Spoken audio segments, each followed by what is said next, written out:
Case-Shiller came out last week. Case-Shiller is the Standard & Poor's home price index for 20 major metropolitan cities throughout the country, and all 20 were positive, meaning home prices increased in all 20 major metropolitan cities. Hi, I'm Charlie Dresden, SteamboatsMyHome.com video blog, and this is Addie.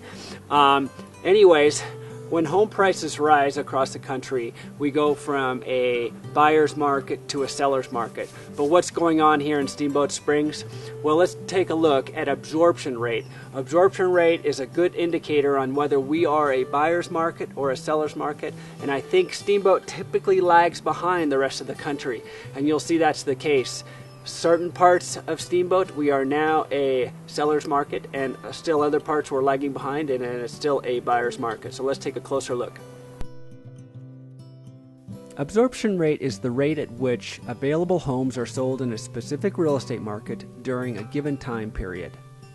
It is calculated by dividing the total number of available homes by the average number of sales per month. Now, a healthy absorption rate is about 5 to 7 months. So if we have over 6 months of inventory, it's considered a buyer's market. Under 6 months, it's a seller's market. So I'm going to start with single-family homes under $1 million. I'm only going to use properties within Steamboat Springs, and the absorption rate is 6.4 months, a very healthy real estate market.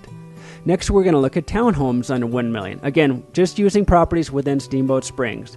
Absorption rate is 6.7. So again, a very healthy real estate market within Old Town, Fish Creek, and the Mountain. Condos under $1 million.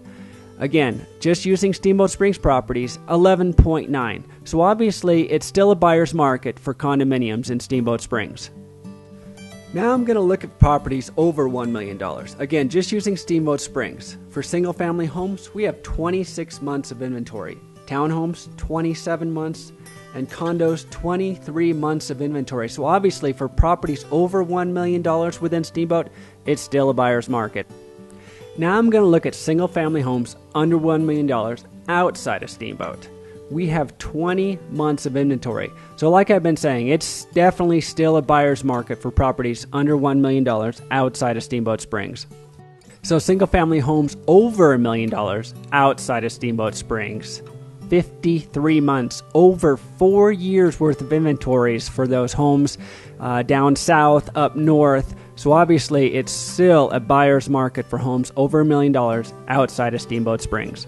So as you see with the absorption rate, some parts of Steamboat, we are now a seller's market, and other parts we're still a buyer's market. Thanks for tuning in to SteamboatsMyHome.com, and we will see you next week.